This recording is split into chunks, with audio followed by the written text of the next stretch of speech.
Coalición por el Evangelio presenta El lamento bíblico es mejor que los trofeos gratuitos, escrito por Wendy Bello. Este artículo apareció primero en nuestra revista Coalición. Señor, considera mi lamento. Descárgala gratis en coaliciónporelevangelio.org/revista-coalición. Vivimos en la generación de los trofeos por participación. Me di cuenta de esto desde que mis hijos comenzaron en la escuela primaria.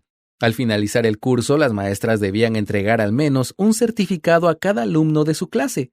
Como es lógico, algunos certificados no necesitan pensarse dos veces porque siempre hay un niño súper avanzado en lectura o matemáticas. También siempre hay algún estudiante que sobresale por su disposición a ayudar a los demás o por su puntualidad. Sin embargo, igual es cierto que algunos estudiantes prefieren no esforzarse de manera habitual y ser indisciplinados. Esa conducta no merece reconocimiento, pero dada la política de todos son ganadores, la maestra tenía que inventarse algún tipo de certificado incluso para esos estudiantes.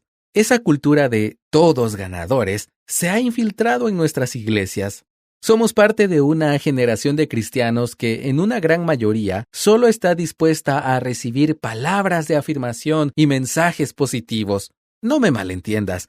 La Escritura está llena de palabras que se expresan para dar ánimo y aliento en medio de todo tipo de circunstancias, y somos llamados a hablar la verdad en amor, como dice Efesios 4:15. Pero en nuestros tiempos creemos que decir la verdad en amor es sinónimo de que solo se nos diga aquello que queremos escuchar. La filosofía de trofeos por participación ha llevado a la Iglesia a evadir el lamento por el pecado y la exhortación al arrepentimiento. Aflíjanse, lamentense y lloren. Santiago, en su carta, incluye un mensaje que nos invita a reflexionar, y sus palabras no vienen envueltas en celofán ni recubiertas de azúcar. Son claras y directas. Acérquense a Dios, y Él se acercará a ustedes. Limpien sus manos, pecadores, y ustedes de doble ánimo, purifiquen sus corazones. Aflíjanse, lamentense y lloren. Que su risa se convierta en lamento y su gozo en tristeza. Humíllense en la presencia del Señor, y Él los exaltará. Santiago 4, del 8 al 10. El contexto es la presencia de conflictos y guerras entre los creyentes como resultado de actitudes pecaminosas que tenían su raíz en la envidia y los celos. La gravedad del asunto lleva a Santiago a dirigirse a sus lectores como almas adúlteras, es decir, personas que estaban traicionando a Dios con su conducta pecaminosa, como lo expresa el verso 4. Como resultado, y en lugar de tratar de razonar con argumentos suaves y decirles, bueno, eso es normal, a cualquiera le pasa, y cosas semejantes, Santiago les habla en modo imperativo. Aflíjanse, lamentense, lloren por su pecado.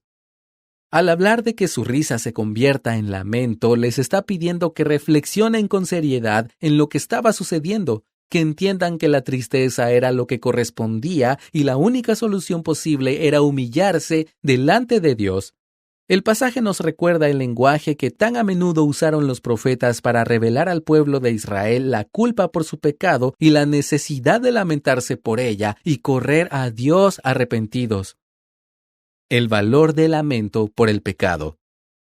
Cuando dejamos de mirar en el espejo a nuestro pecado, nos volvemos indiferentes ante su presencia. Olvidamos la grandeza de la cruz y nuestra necesidad de ella. Recordarnos unos a otros que estamos en el sí, pero todavía no, de la historia redentora, esa etapa en la que ya los creyentes somos salvos, pero todavía aguardamos nuestra glorificación, nos ayuda a entender que la santificación es un proceso diario. De hecho, es un proceso que muchas veces vendrá bañado de lágrimas, y eso está bien porque, aunque hemos sido perdonados, el pecado todavía nos asedia, nos atrae, nos cautiva y muchas veces nos atrapa hasta el punto de hacernos caer. Como iglesia, tenemos la responsabilidad no solo de darnos ánimo o alentarnos unos a otros, sino también de lamentarnos cuando el pecado se hace patente. El vivir coram Deo, es decir, en la presencia de Dios, es vivir en busca de la santidad y por ende implica no ignorar el pecado ni minimizarlo. Hay que lamentarlo. Es crucial que nos exhortemos unos a otros a mirar a Jesús. Cuando nuestros ojos están puestos en Él, su santidad brilla en contraste con nuestra carencia de ella. Compararnos con los demás no nos lleva a lamentar el pecado, sino a la arrogancia. De ahí que Santiago les recuerde que Dios resiste a los soberbios y da gracia a los humildes. Así lo dice el verso 6. Cuando miramos a Jesús, descubriendo quién es y lo que espera de nosotros, sin dudas vendrá a nuestro corazón el lamento, pero con ello también vendrá un reconocimiento de cuán grande es nuestra necesidad de Cristo, de su gracia, y seremos capaces de descubrir y gozar su poder transformador. El problema es que nos resulta muy fácil acomodarnos y creer que podemos abaratar la gracia de Dios al pensar que, puesto que Él es perdonador y amoroso, nuestro pecado no es tan grave, es decir, no hay nada de qué lamentarse. Por eso, hablar la verdad en amor también es reconocer cuando estamos viviendo en la tibieza que el Señor detesta, como lo dice Apocalipsis 3:16, con doble ánimo y lamentar juntos. Hay tiempos para dar aliento y tiempos para ser amonestados. Y lo uno y lo otro pueden ir de la mano. Eso es lo que hace Santiago en este pasaje. Les recuerda a sus lectores que no se puede coquetear con el pecado, que renuncien a esa falsa alegría y lloren, que lamenten la condición de su corazón y se humillen ante Dios. Entonces experimentarán el verdadero gozo. En su segunda carta a los cristianos corintios, Pablo lo expresa así: porque la tristeza, que es conforme a la voluntad de Dios, produce un arrepentimiento que conduce a la salvación, sin dejar pesar, pero la tristeza del mundo produce muerte. Segunda de Corintios capítulo 7, verso 10. ¿Lo viste? El arrepentimiento, que viene como consecuencia de la tristeza, ese lamento profundo, no deja pesar. Por el contrario, nos trae vida y gozo. De modo que no se trata de vivir la vida cristiana en un estado sombrío, con rostros severos y miradas lúgubres. Se trata de recordar que nuestro mensaje nos debe llevar más allá del ánimo y las palabras alentadoras. Lamentar para vivir con esperanza. Esto nos lleva a otra cara del lamento que no podemos pasar por alto. Parece que la Iglesia occidental ha llegado a creer que el lamento es incompatible con la fe.